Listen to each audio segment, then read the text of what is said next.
Welcome back. In this week's episode, we discuss monkeypox, mass immigration, and the nativist reaction to it, and Jordan Peterson's message to Muslims and why he misses the point. I'm Luke. And I'm Rody. And this is the Right Side of the Compass podcast.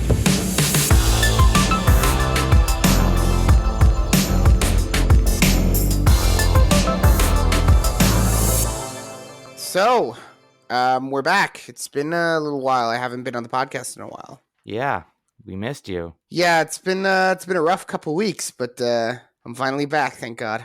Woohoo. Yeah, so that's that. To go over some of the headlines from last week or from this week that we haven't been able to cover, Joe Biden got COVID twice. I guess those vaccines are really working, you know? Yeah. Yeah, so there's that. What else happened? Do you know what happened? I wasn't paying attention to the news. What else happened? Me too. I haven't really been paying attention that much, but hopefully the world hasn't burned that much. Well, I mean, they did change the definition of recession on Wikipedia. Did they really? To what? Yeah, I wasn't paying attention. I know they changed the definition of recession on Wikipedia, and everyone kind of noticed that, so that was kind of funny. Oh, that's stupid. Well, if you're Joe Biden, that's actually really useful because you can't be in a recession if you just change the definition of recession. I'm just imagining that meme with the guy with his finger by his head. Yes. Yes. And we do have some upcoming news, very exciting news, but it's going to be in the next episode. Alrighty then. So next week's episode, there's going to be a big surprise. We're going to have a really cool guest on. I know we haven't had a guest in a while, but God willing, we're going to have a really cool guest on next week. So, all right, let's get to it. All right. So before we continue, I just want to let you guys know that if you want us to continue providing excellent content for you guys, and you want us to expand the business, there's one thing you guys can do. You don't need to send us money. We don't have a bank account. We don't want any money. We just need you to like the video, share it with all your friends and family, and subscribe to the channel. In addition, you can always find us on all of your favorite platforms, whether it's YouTube or Spotify or Apple, Google, any of those platforms, you can find us. Of course, if you're on YouTube, you can reach out to us by commenting on the video, but you could also reach out to us by DMing us on our Instagram page at The Right Side of the Compass. So if you want to reach us there, you could do that too. We're available on many places. I actually have a Truth Social account, so you can reach us there too. Awesome. Yeah, you need to open a Truth Social account, Rody. I do? Yeah, you do. Okay. Yeah, so that's that. And by the way, before we continue, I want to say, I don't think we said this, but condolences to the former president on the passing of his ex-wife, Ivana Trump. Condolences to the entire Trump family. All that. Anyways, let's get to the next part of the show where we talk about the things that we actually came here to talk about. So the first topic of the day is monkeypox. Yeah, I just love monkeypox. You thought we were done because COVID was over, but we got monkeypox. Yeah, God was like, huh? You thought you were done. Yeah. That's cute. Anyways. That's cute. That's cute. Yeah, God was like, that's cute. Anyways, so let's talk about monkeypox for a second. And, anyways. So what is monkeypox? Rody, do you know what monkeypox are? No, you tell me. I mean, I would assume it's similar to, smallpox and not smallpox. No, it's similar to smallpox, actually. Yeah. Okay. It's similar to all the pox stuff. I don't know if it's similar to chicken pox, but it's similar to like all these diseases. Pox, cowpox, whatever pox, monkeypox. Pox on you, pox on your family. Yeah, exactly. Right, but the point is that monkeypox is another disease similar to smallpox, where you get like these little lesions on your skin. It's pretty self-explanatory, I suppose. If you know what smallpox are, then you know what monkeypox are.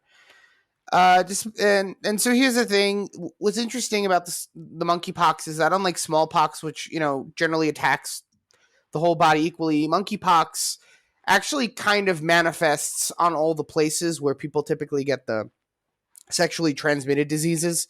Yeah, it looks a lot like gonorrhea, ST, like what are those called?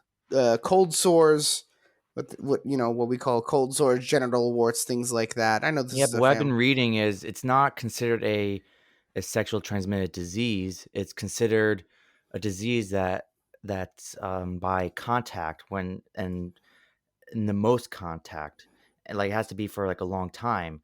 And so the people that have been getting it, have been in places that you have a lot of contact. So that's why You it's couldn't tell. like I'm, in I'm sexual. raising That's why it's in what? I'm raising my eyebrows right now, like you know what I mean. So that's why it's been in those areas specifically because that's where most of the contact has been happening. Right, but there's something else very interesting about the monkeypox, and that is that most of the people getting the monkeypox, well, they belong to a certain demographic. Let's just say, um, Would you like to elaborate? yes, that it's mostly gay and bisexual men. And why do you think that's the case? I don't know. I'm told that I'm not allowed to say anything negative about the LGBTQAI ampersand lifestyle. So so I'm just gonna shrug my shoulders and go, that's interesting. Very interesting. Well, here's my take on it. I think it has to do with what I was saying before in terms of a lot of contact.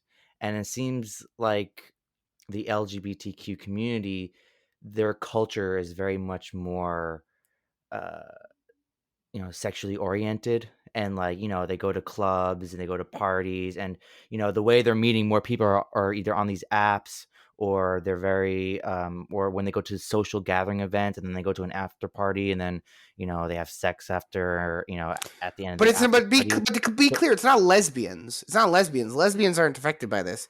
This is gay men. bisexual and Yeah, gay well, you have men. these guys going to these clubs shirtless, like, I don't know what you gonna expect, No, no, there's no. gonna be this lot of It's not contact. about that. It's not about the clubs, my guy. It's not about the clubs. It's okay. Let me put it this way. Also, like, gay guys, like, will go after what they want, like, very, like, they're very, like, okay, they want that dick, they'll get it. Like, Well, well, I wasn't going to say that. No, but I think straight men also go after what they want. I don't think that's the issue. I think the issue is that when you have normal dynamics between men and women, and don't get me wrong, we have a very sexually promiscuous culture right now. But I think if you pay attention to what's going on in terms of like what men and women do, even if a man is sexually promiscuous with a woman, it's typically one at a time. okay. So you're Because saying I don't think a lot of women would tolerate having another woman in the bed. And I know for a fact that unless you're kind of gay, you don't want another man in the bed. yes, I don't get what you're saying. No, what I'm saying is that gay men are more likely to have orgies. Oh, okay. So you're saying that's why it's more Yes, spreading in because that area. they are.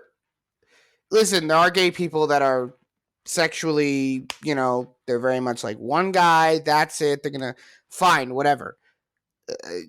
In my experience, and like just as I imagine what like sex is and how like men and women look at sex and those types of things, I imagine that like gay men are much more likely to have an orgy. And I wonder if the statistics back that up, like orgy statistics. God, it's a good thing I don't have a child filter because otherwise I wouldn't be able to look these up. Orgy statistics. How common are orgy parties in the US? Ba, ba, ba, ba, ba. That's disgusting. I don't want to know this. I don't know. I don't know what it is about gay men that are doing this, but this was the same thing, by the way, that was happening with the AIDS pandemic in the 90s. So, Yeah, well, AIDS is way worse. yeah, that's true. Well, thank God that monkeypox is not nearly as dangerous as AIDS. But yeah, so maybe the cure to monkeypox is to reject modernity, return to tradition. All right. And Yes. with that, should we move on to the next topic? Yeah. Okay. So, anyways, Rody, I wanted to ask you a question. Oh, and I want to give you an answer. Okay, that's great. Okay, so This let's say you have a town in a country that has sounds like a beginning of a joke. Sorry. No. This is a serious question.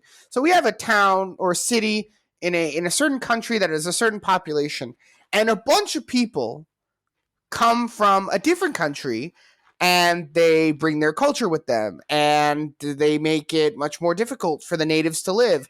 Maybe they bring another language and they refuse to speak the language of the dominant society. Maybe they are entitled. Maybe they come and they inflate the prices of rent by coming en masse and living in housing that was meant for people in the city.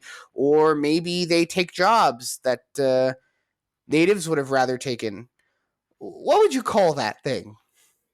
What would I call that? Yeah.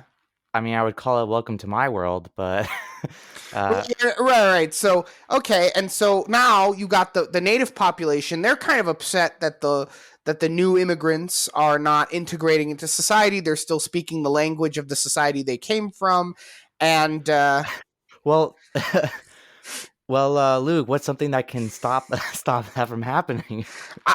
no, What should they build? I'm just saying. I'm just saying. This is a hypothetical scenario, right? And so I'm describing this scenario, and I thought, there's no way the LA Times would be so bigoted as to justify the opinions of these nativist, racist, supremacist individuals. But lo and behold, in the LA Times was talking about Mexican supremacists being upset about California immigrants coming to Mexico City. Can you imagine those racist Mexicans? They don't want Americans in their country. I know, right? Yeah, well, to be fair, they are Californians, so I don't want them in my country. I can sympathize with the Mexicans. I can sympathize. Texans, okay, but Californians, we don't care about those. No. I sympathize with the Mexicans in their plight. But yeah, let's get into the story. So basically, what happens in the story? You got a bunch of Californians during COVID, and this extends after COVID, where maybe they're not expected to come into the office anymore because a lot of their jobs are remote, and maybe rent is too high in California. So now that their jobs are remote and they can live anywhere, right? So what do? They decide, I'm going to go to Mexico. Whoa, vacation. Right. And so you got this problem. The people who actually live in Mexico City and they work in Mexico City and their life is based in Mexico City, they have this problem, right? Because you got a bunch of rich Californians that can pay whatever rent they want, right? Well, they can afford, it's considered low rent for them because they're coming from California, but it's considered high rent for the locals in Mexico City. They said Right. A penthouse in Mexico City costs $2,000. According to this was ABC7, the article. It says that a penthouse in Mexico City is $2,000 a month, which is nothing, compared to like LA and New York. Wait, While the wait, average wait, wait, local there, what? wait. Why don't we have a penthouse in Mexico City? I don't know, Luke. You tell me. We should get a penthouse in Mexico City. We should do All that. right. Yeah. Well, let's first, get this podcast, big, and then Are you implying that this podcast is not already the biggest podcast in all of conservative news commentary? I Are you mean, implying that? no, I don't even need to say it. It's You're it's you're already. stating you're stating it explicitly. Anyways, so basically, yeah, the rent is going up in Mexico City because of all these Californians coming Yeah, in. and the locals there make like 450. According to the article, that's how much they make. So it's yeah, I guess it's a problem because they're inflating the prices to live there. So You remember when Donald Trump said that Mexico is not sending their best and how they send all their rapists and their drug dealers and their killers? Some of them are good people, I assume, but okay. right? So Now, Are we sending America, our best also? we're definitely not sending our best. We're sending our Californians. Okay. I'm gonna have fun with this. You're loving this too much. I know. And so, anyways, so can you imagine being I was watching the Lotus Eaters coverage of this, and they were saying there was a story about this rich businessman who walks into like a bar, and he notices that he's one of the only people that speaks Spanish in the bar. Everyone else is speaking English, except for the wait staff. And they hand him an English menu, and he says, "Can I have it in Spanish, please?"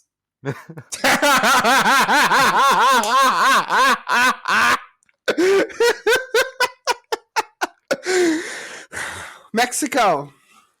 That that kind of reminds me of when you and I were like in the city in like a very Spanish area, and like we couldn't order in English. Remember that? Yeah, America intensifies.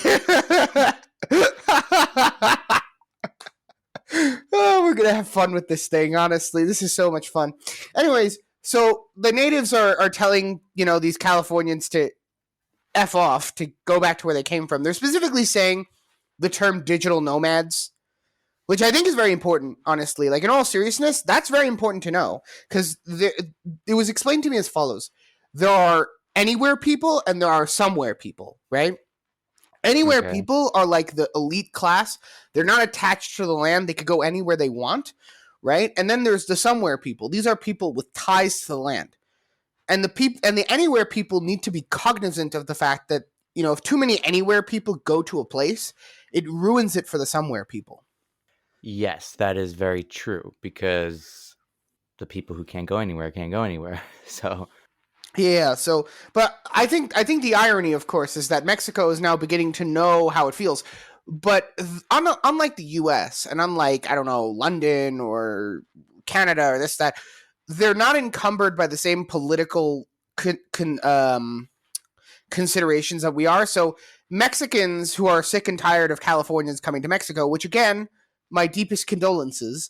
Mexicans that are sick and tired of Californians coming to Mexico, they are telling these people to f off and go back to America. Which again, the irony of it is delicious. So yummy.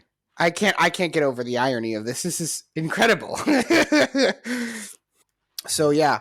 But what's the point of all this? Why do we bring this up? It's very obvious that we can say like, well, look at it on the other hand.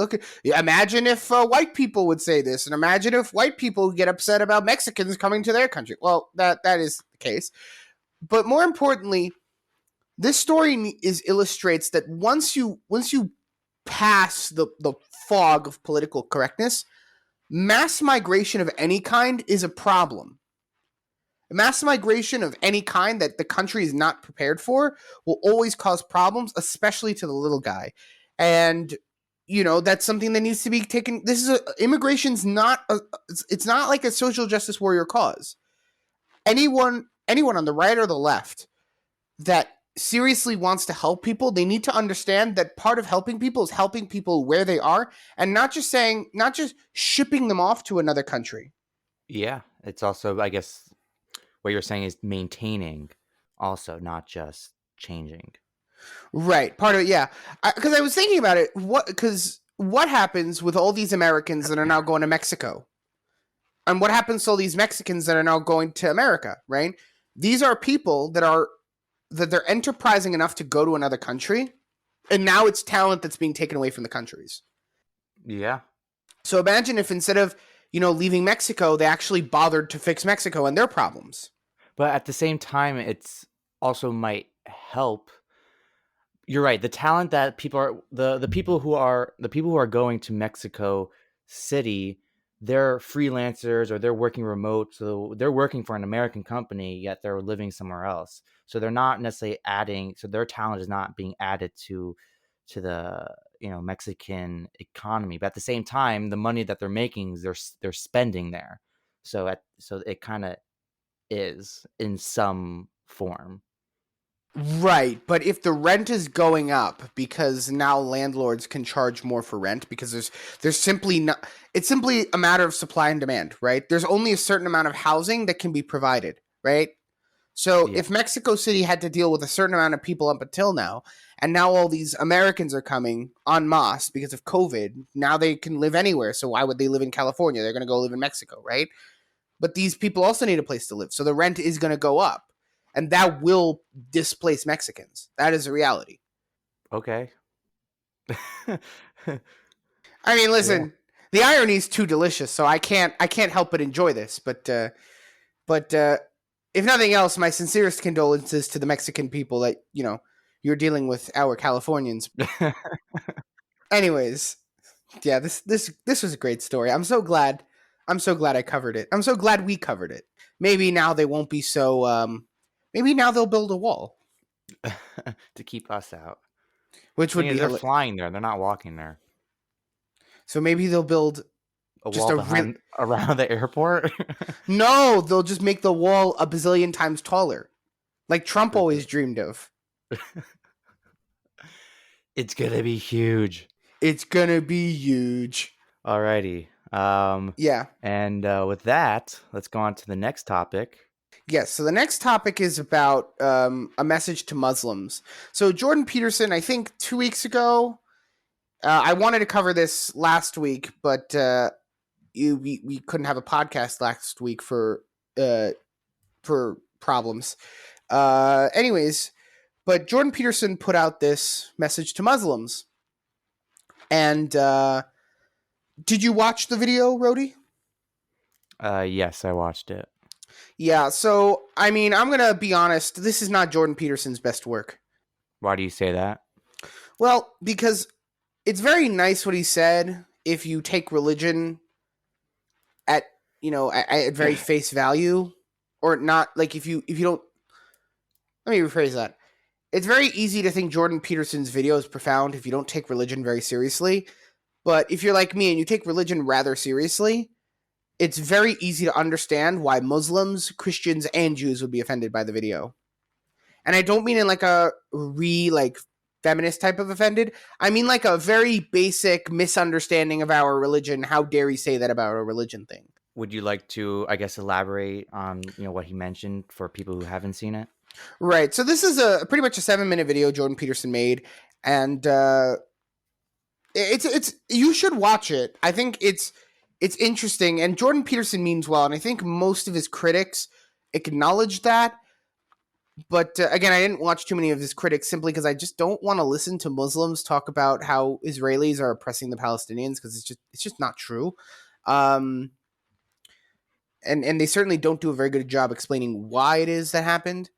Certainly in the video, the reaction to the video that we watched, the person making the criticism fails to mention that it wasn't the Israelis that kicked out the Palestinians. It was the Arabs that told the Palestinians to leave their own homes so they The can finish. Jordanian. Yeah, it was yeah, but it was the Jordanians that told the Arabs living in Israel at the time to get out of their own homes so that once the Jordanians were finished genociding the Jews, then they can come back to them. But that's that guy's not going to talk about that. But there is an issue here. But Jordan Peterson essentially makes 2 points. He says that hating people for perceived injustices misses the big internal struggle and the enemy within. So this is talking about if you're a Sunni Muslim, you might hate a Shia Muslim, and vice versa, and then both of them hating Christians, and then both of them hating Jews, right? And this is the other point, that the people of the book should focus on fighting a common enemy, which is the woke ideologues bent on destroying their ways of life. Which I think that's actually a great point. I think that ignoring that, I think if point A was gone, point B would be an excellent point, right? Uh-huh. But the problem is point A happened. Jordan Peterson made the mistake of saying he misunderstood the Islamic faith. I think he doesn't take it very seriously. But in addition, when he kind of told other people to reach out to people of other faiths, I think he doesn't understand why a lot of people don't do that. Okay, so why don't people do that? Well, for a very simple reason. Muslims don't sit there and reach out to other people because they know they're right and they don't agree with Judaism and there's nothing really to talk about, right? And when I as a Jew, I don't go reach out to Muslims or to Christians, it's not because I'm a bad person. It's not because I want to slaughter people. It's I don't see any benefit to that. I'm perfectly capable of having business relationships and that type of thing and cordial relations with people I don't agree with. It happens all the time on many different things. I consider feminism a different type of religion, yet I'm able to get along with feminists just fine if I need to. I don't. It's more it's more the necessity, like where it's almost patronizing to assume like, oh, I've never talked to a Muslim before, I've never talked to a Christian before, I've never like I've had interactions with other people. I just choose not to because I would rather interact with my own kind. You know, I understand what they believe. I pick up a book. When I see a Muslim standing over the body of a Jew shouting Allahu Akbar, I understand the message. I don't need to talk to some Muslim for him to lie to my face and tell me that jihad is really an internal struggle. There may be an internal struggle aspect to jihad, but the reality is that jihad is very much an external struggle as well against the enemies of Islam. And so I don't like that message just fell flat, It's very easy for Jordan Peterson in 2022 to say like, "Oh, you guys should get along." Well, Thank you. yeah. Well, that and a $1.50 will get you a cup of coffee. $1.50, not even, way more. No. In Trump's America nowadays, no, absolutely. Trump's America would get you a cup of coffee, but Well, actually, we should talk about gas instead, because gas is through the roof. what is it, like $8 and like get you a gallon of gas, like eight I don't something? even know. I'm too afraid to look. Yeah, I when I came to visit New Jersey in the spring, I had a heart attack when I looked at the gas prices, and New Jersey gas prices are rather low, actually. Yeah, so compared to other states. I don't know what it is with New Jersey. They somehow hire people to do the gas for you, and it's still lower than most states where you serve it yourself. I don't think because it's it's taxed less or something. I don't know why. Base department. Hello, base department. Um, There was actually a reasoning behind hiring people to fill up the gas. I forget the reason, but there was an actual practical reason for it. it probably actually makes it quicker if you think about it, because if people don't know how to fill up their own gas and then they don't sit there and potchkey with the gas pump all the time. Well, you learn how to do it. Right, but not everyone knows how to do it, and not everyone's good at it, and not everyone is good at not wasting gas. Women. Women. No, just kidding. That was a joke. I'm sure there are many women that are better at pumping gas than I am. That is, I'm not good at pumping gas because I grew up in New Jersey. I was pampered, so. I'm sorry, it just reminds me of that time we were in California. We always put it in the wrong thing into the Yeah, gas we almost destroyed our friend's. car. Yeah, well, yeah. Well, it wasn't even his car; it was Beyonce's car at the time. Fiance, now No, it wife, was but destroyed because we put it in the wrong thing. yeah, it wasn't even like we destroyed his car. Imagine destroying like they fly us all the way out to the wedding, and then they pay for our hotel room, and then we destroy their car. Then we have to like ask the person, how do we fill up gas? Because we've never done it before. Imagine the shame, the internal shame you need to have in order to ask a Californian how to pump gas. I'm disgusted. This is traumatic. I'm sorry. This is very traumatic.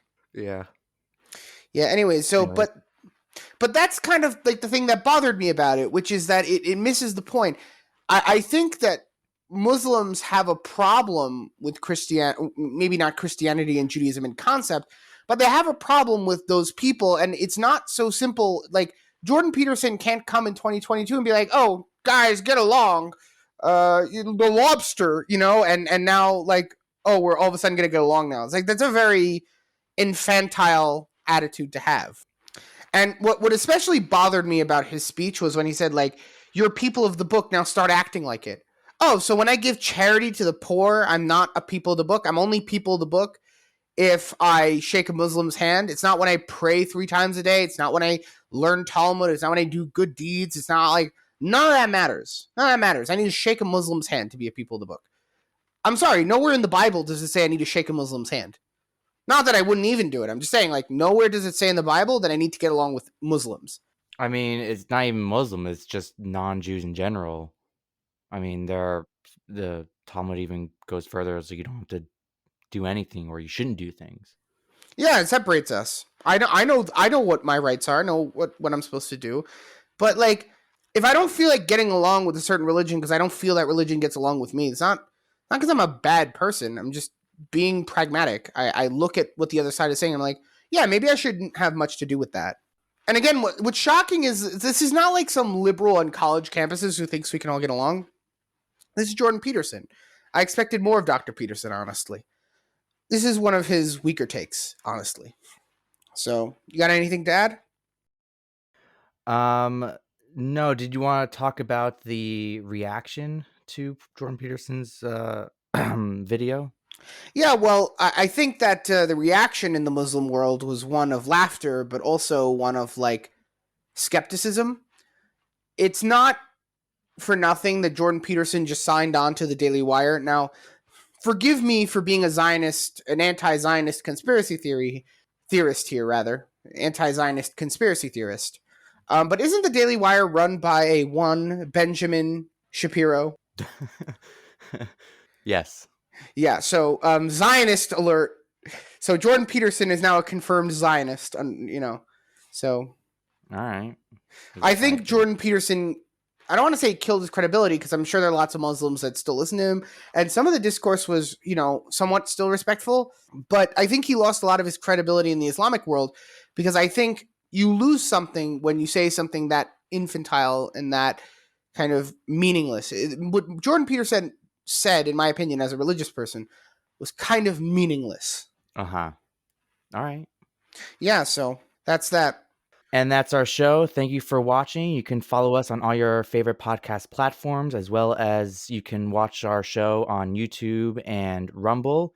If you need to contact us, feel free to comment on our videos as well as our podcasts. Give us 5 stars. And if you want to follow us on Instagram, that's great too. And yeah, see you next time.